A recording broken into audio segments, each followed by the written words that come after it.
ஏசாயா அதிகாரம் 30.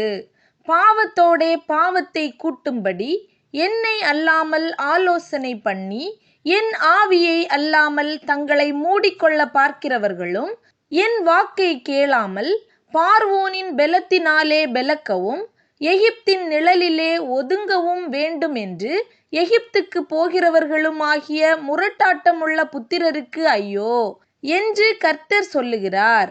பார்வோனுடைய பெலன் உங்களுக்கு வெட்கமாகவும் எகிப்தினுடைய நிழலொதுக்கு உங்களுக்கு லட்சையாகவும் இருக்கும். அவர்கள் பிரபுக்கள் சோவானிலே போய் அவர்கள் ஸ்தானாபதிகள் ஆனேஸ் மட்டும் சேருகிறார்கள். ஆனாலும் தங்கள் சகாயத்துக்கும் பிரயோஜனத்துக்கும் உதவாமல் வெட்கத்துக்கும் நிந்தைக்குமே உதவும் ஜனத்தினாலே யாவரும் வெட்கப்படுவார்கள்.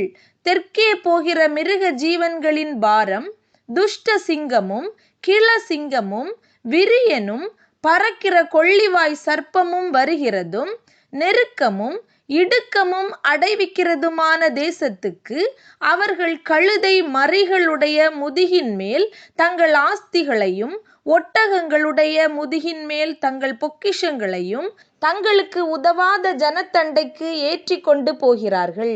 எகிப்தியர் சகாயம் பண்ணுவது வியர்த்தமும் வீணுமாம். ஆகையால் சும்மா இருப்பதே அவர்களுக்கு பெலன் என்று அதற்காக கூறுகிறேன். இப்பொழுது நீ போய் இது பிற்காலத்துக்கு என்றென்றைக்கும் இருக்கும்படி இதை அவர்களுக்கு முன்பாக ஒரு பலகையில் எழுதி ஒரு புஸ்தகத்தில் வரை.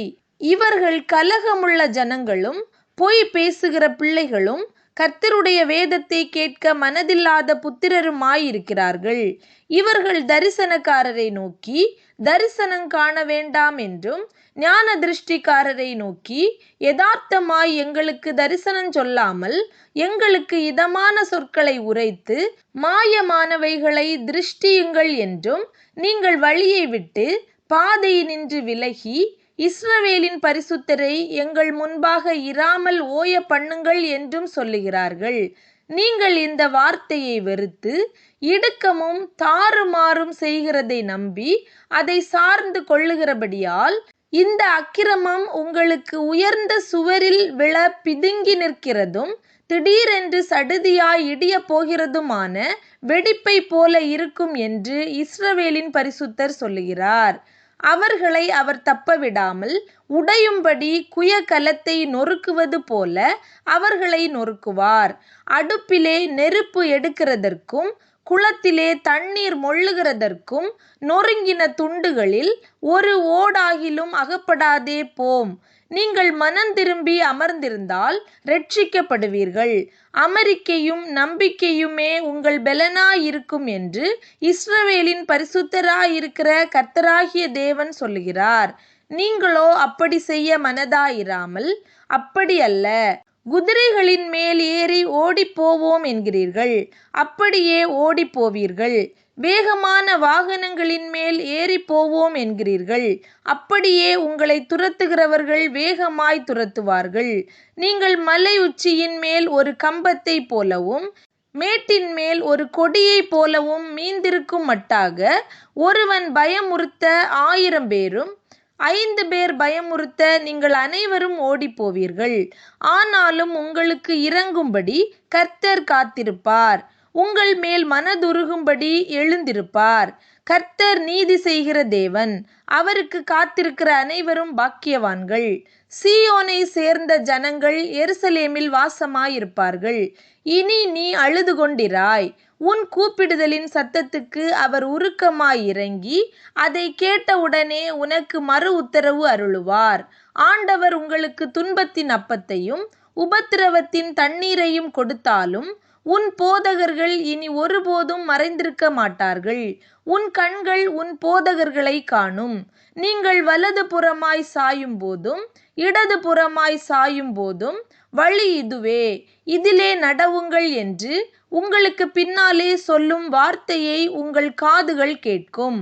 உன் சுரூபங்களை மூடிய வெள்ளித்தட்டையும் உன் விக்கிரகங்களின் பொன் ஆடையாபரணத்தையும் தீட்டாக எண்ணி அவைகளை தீட்டுப்பட்ட வஸ்திரம் போல எறிந்துவிட்டு அதை சீ போ என்பாய்.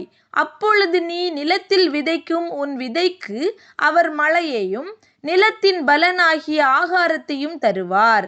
அது கொழுமையும் புஷ்டியுமாயிருக்கும். அக்காலத்திலே உன் ஆடு மாடுகள் விஸ்தாரமான மேய்ச்சலுள்ள ஸ்தலத்திலே மேயும். நிலத்தை உழுகிற எருதுகளும் கழுதை மறிகளும் முறத்தினாலும் தூற்று கூடையினாலும் தூற்றப்பட்ட ருசியுள்ள கப்பிகளை தின்னும். கோபுரங்கள் விழுகிற மகா சங்காரத்தின் நாளிலே உயரமான சகல மலைகளின் மேலும் உயரமான சகல மேடுகளின் மேலும் ஆறுகளும் வாய்க்கால்களும் உண்டாகும். கர்த்தர் தமது ஜனத்தின் முறிவை கட்டி அதன் அடி காயத்தை குணமாக்கும் நாளிலே சந்திரனுடைய வெளிச்சம் சூரியனுடைய வெளிச்சத்தைப் போலவும் சூரியனுடைய வெளிச்சம் ஏளத்தனையாய் 7 பகலின் வெளிச்சத்தைப் போலவும் இருக்கும். இதோ கர்த்தருடைய நாமம் தூரத்திலிருந்து வரும். அவருடைய கோபம் எரிகிறதும் கனன்று புகைகிறதுமாயிருக்கும். அவருடைய உதடுகள் சினத்தால் நிறைந்து அவருடைய நாவு பட்சிக்கிற அக்கினி போல் இருக்கும்.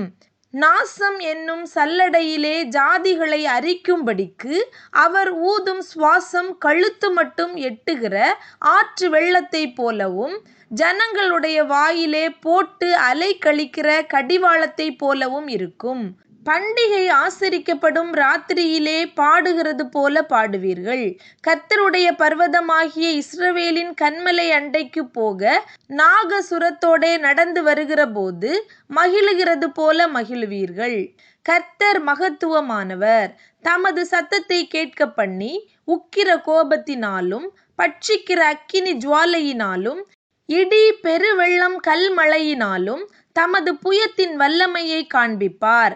அப்பொழுது தண்டாயுதத்தினால் அடித்த அசீரியன் கர்த்தருடைய சத்தத்தினாலே நொறுங்குண்டு போவான்.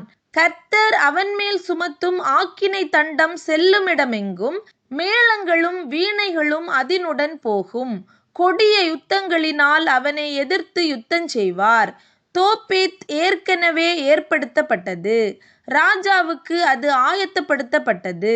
அதை ஆழமும் விசாலமும் ஆக்கினார். வேகும்படி அக்கினியும் மிகுந்த விறகும் உண்டு. கர்த்தரின் சுவாசம் கெந்தக தீயைப் போல அதை கொளுத்தும்.